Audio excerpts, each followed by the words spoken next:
Nagbabalik po ang David Hour para sa ating final discussion.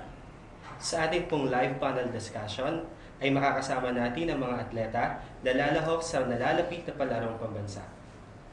Ayan. Bago po sa ating talakayan, bigyan muna natin ang ating mga panauhin para sa kanilang mga pagbati. Unahin na natin, sir, si Jonathan Cartagena. Hello, Mama, Papa. Dito na po ako sa DWGP. Ayan. So, si Jonathan Cartagena po ay representative ng ating division para sa larong Taekwondo. Siya po ay mula sa Wesleyan University, Philippines. Kasama din po natin sa ating live panel discussion si Nixon V. Villaflor. So Nixon, bati ka naman sa ating mga panonood sa David Hour. Hello po. Hello, Nay, Tay. Ayan. Pwede mo batiin yung coach mo, yung Binabati ko po yung principal po na si Ma'am Jane. Tsaka po yung coach ko po na si Rami. Tsaka po yung mga kaibigan ko po. Tsaka po yung mga kabarkada ko sa bahay po. Yun lang po. So yun po si Nixon Villaflor, representative po ng ating sangay para sa athletics mula naman po sa Camp-Tenio National High School. Nandito rin po sa ating studio si Jasmine Lay Cunanan, ang representative po ng ating sangay para sa lawn tennis. Siya po ay mula sa Flower Lane Montessori Children's House. Good evening sa iyo, Mate. Hello po, Mami, Daddy.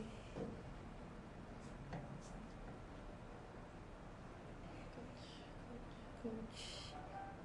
Binabati ko po si Coach Oji, ang aking po mga kaibigan, tsaka po ang aking mga kasama sa bahay.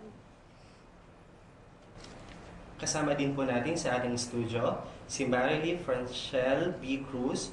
Siya po ang ating kinatawan para sa lawn tennis. Magandang gabi po, Mami, Daddy, tapos mga kaibigan ko, hello.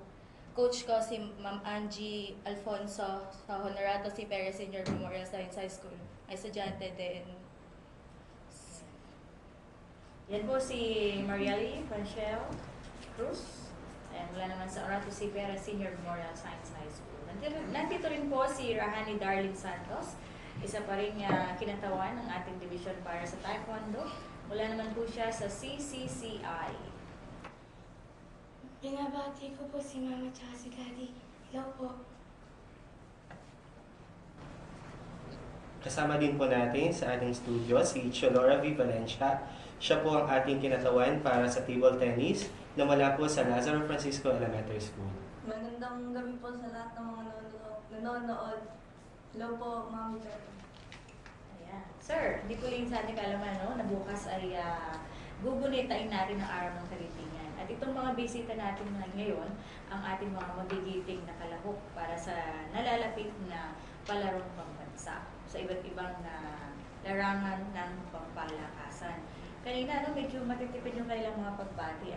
Kung dito siguro ay matipid at medyo mahihiyain sila pagdating siguro doon sa kanilang mga doon sa sa tawag sa palarong pambansa, siguradong makikita natin yung kanilang mga galing. Umpisa natin ang ating mga tanong. Paano ba ang ginawa nilang paghahanda na, sir? Para sa kanilang pagsabak dito sa palarong pambansa. Unahin na natin si Jonathan. Jonathan, paano ka naghahanda dito sa Training everyday. Pag walang training, hindi po ako nag-skip ng training.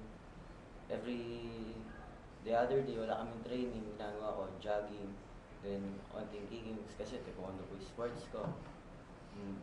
Muscle training, speed training, yun po. Sir, alamin natin kung bata pa lang ba sila ay hilig na nila yung mga sports na kanilang nilalabanan. Nixon. Okay, so dako naman tayo sa isa nating magiging kalahok sa palarong pambansa. So alamin natin kung ano ba yung ginawa niyang paghahanda para sa nalalapit na palarong pambansa.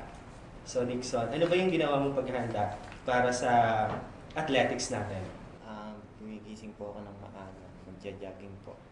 Tapos po, hindi po ako nagpupuyat. Saka po,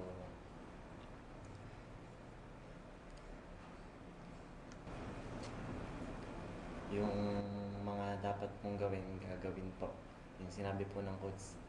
Tsaka po dapat po may May disiplina, disiplina po sa sarili. Yun po. Alamin din naman natin kay Jasmine, kasama ba dyan yung diet, yung tamang diet sa yung mga paghahanda? Ano yung ginagawa paghahanda pati para dito sa nalalapit na palarong pambansa? Magte-training lang po na maigi. Napakasisiglan naman ng mga guests natin. Talagang. Ayan. Paano training yung ginagawa sa inyo? Magjo-jogging po. Yung mga warm-up po, tas speed. Yung bola. Ayun. Sir. Ikaw naman, Marieli. So, paano mo naman, ano naman yung ginagawang paghahanda para sa palarong pambansa natin? Ginagawa namin pong training every morning po. Nagjo-jogging, then yung mga kailangan po namin stretching, ginagawa po namin. Tapos feed nung coach po namin. Then, yun po. Iba kaya ang ginawang paghahanda nitong si Rahani Darlene? Ano ba? Ano po, pag pumaga na, lagi po ako nag-jogging. Tapos po, pag po MWF po, lagi po ako nag-training sa May. Ma'am Jane, itong susunod nating guest sa ating Dapat Hour, estudyante ko siya sa Lazaro Francisco Elementary School. So actually, sa nagdaang school year, kasama natin siya sa top 10 ng mga honor pupils po natin sa Lazaro Francisco. Ang gusto ko lang malaman dito sa ating susunod na kalahok, paano niya binalanse yung kanyang pag-aaral, tsaka yung pagsasanay na ginawa nila para maging handa sila sa nalalapit na palarong pambansa. Pag time po ng training po, seryoso. Pag po aral po. Pag po may exam, wala po munang training. Pag po tapos na exam, training na po. Ayan. So, dyan sa bata na yan, Ma'am Jane, nakita ko talaga yung disiplina niya sa pag-aaral. May oras talaga siya para sa pag-aaral. At nagbibigay din siya ng time para sa pagsasanay dun sa event na lalahukan niya. Alamin natin ngayon naman kung ito bang mga sports na to na inyong nilahukan, ito ba talaga hilig nyo? Bata pa lang kayo? Hindi po. Hindi. Paano ka napunta sa sa taekwondo? Grade 6 po dahil sa pinsan ko. It started po because of basketball. Kung papatigas lang dapat ng katawan, then tuloy na ulit yung basketball. Hindi na po ako nahinto na napamahal na sa sport. Hindi ko na po tinigilan. Dito sa division, ikaw ang first. Opo. Okay, so si Nixon naman, simula ba nung pagkabata mo, talaga nahilig ka na sa athletics? Hindi po. Nung first year po, sumasali po ako sa mga pameran. Tapos po, nung nag-aral po ako sa Campiña, nag-varsity po ako doon. Tapos po, nung lumaban po ako, yun po, nanalo po. Hanggang sa po makarating po ako sa palarong pambansa. How about si Jasmine Lay? Lawn tennis ba talaga ang sports mo? Since grade 3 po, nagpa-practice pa lang po kami noon. Yes.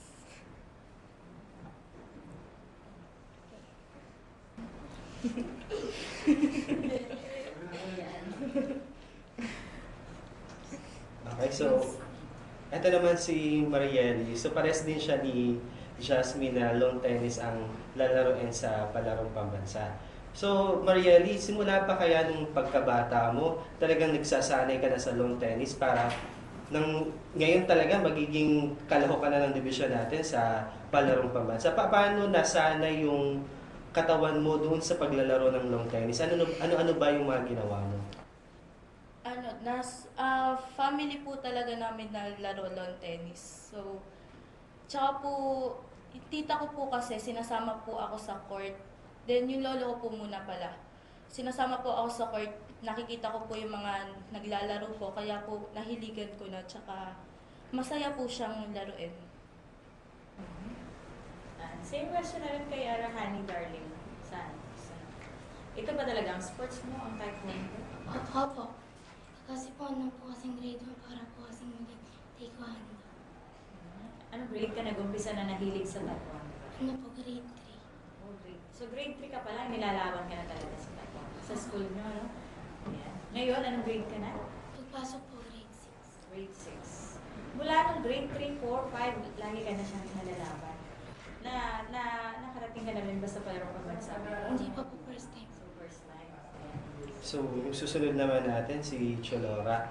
So, simula ba Cholora nung grades 3 ka ba, grade 4, talagang lumalaro ka na ba ng table tennis? Nung una po, hindi. Alam po, nainggit lang po ako sa kaibigan ko naglalaro. Ayun po, tinry ko po. Gumaling po. May potential daw po ako. Ayun po, pinaglaro ko po. So minsan talaga yung inggit, maganda yung ibubunga niya kung gagamitin mo siya as sa positibong paraan.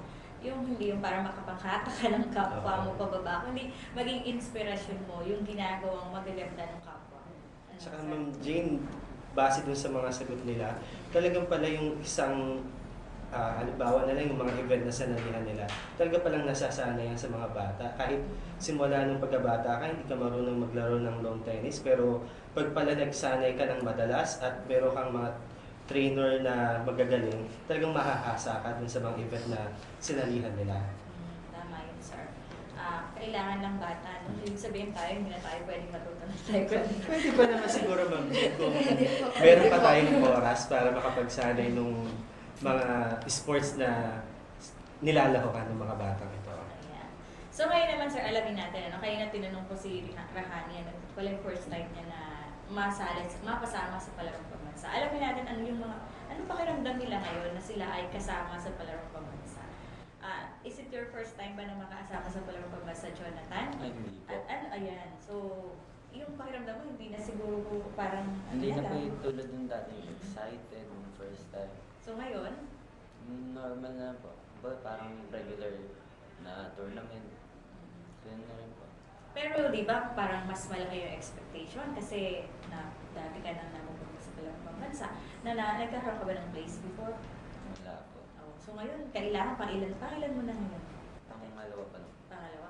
So, di ba mas malaki yung pressure? So, kailangan pangalawa ko na to. Kahit pa paano magka-place? Meron ka bang ganun nararamdaman? Opo. Meron din po kaso mas tinitingnan ko yung side na whether I win or I lose, I will do my best. Yes, tama. Very nga good. naman. So, ngayon naman, alamin natin kay Nixon. Nixon, ano ba yung nararamdaman mo na ikaw yung isa sa mga representatives ng Dibisyon ng Kabanatuan sa Palarong Pambansa?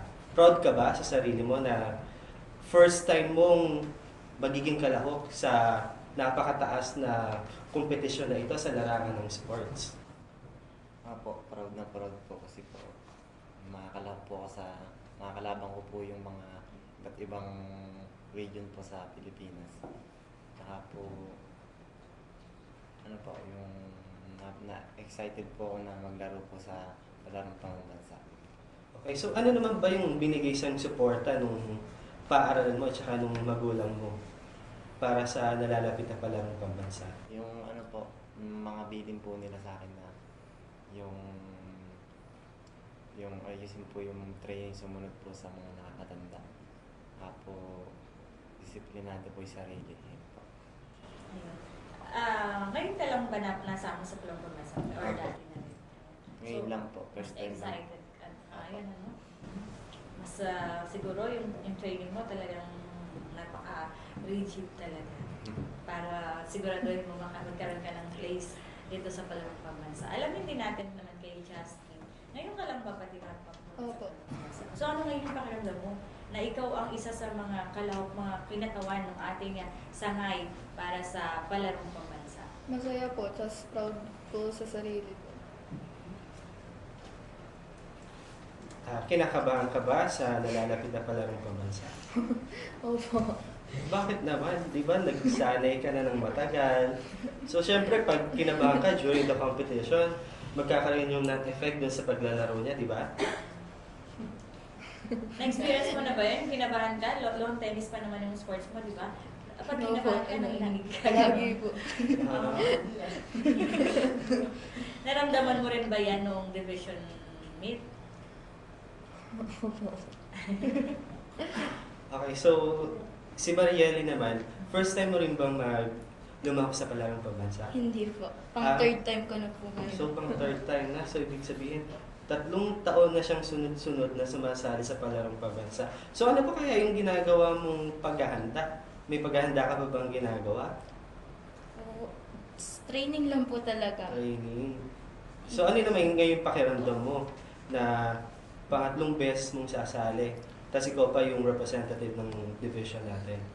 Masaya po, proud po, kasi po, pangatlong beses ko na po, kasi first time po sa secondary level, nalalaro po ako sa palaro. First, kaya po, parang kailangan po galingan para maging mas proud pa po sa akin yung mga magulang, tsaka yung coach ko po. So, ibig sabihin, nung elementary ka, ay twice ka nasama sa palarong pambansa. More or less, ilan kayong nagko-compete dun sa palarong pambansa nung ikaw ay nasa elementary level? Nung last year po muntik na po ako ma-bronze, kaso po natalo sa 4A po. Kaya, So, ilan kayo halos na natatandaan mo ba ko? Ilan kayo na naglalaban-laban para sa ayan, lahat naman po title? ng regions, Almost mga 15 pataas po. So, madami din. Okay. So, muntik ka nang mag-bronze noon. Muntik Muntik may, lang may po. fourth ba? May fourth place? Ala, hanggang third lang po Kung talaga may siya. fourth, ikaw yung fourth. Ano ibig sabihin? Ano? Hindi po. Sigurado ngayon. Ay. Anong mga region yung nakakalaban? Mostly po 4A, tsaka po Region 2. Sila yung mga yung anong tawag nila, mga mahigpit na kalaban. Hindi pa naman po ako natatapat sa mga malalakas. Bali po, pero parang, Go! Kaya mo yan. Ha? hindi naman po kasi lahat po kasi po, syempre, palarong pambansa na po yun. Regions na po yung pinaglalabanan. So, lahat po ng magagaling, nakakalaban na po. Yes. Ay, magbabalik po ang Dapat Hour para sa ating iba pang mga katanungan. Makalipas lamang ang ilang paalala.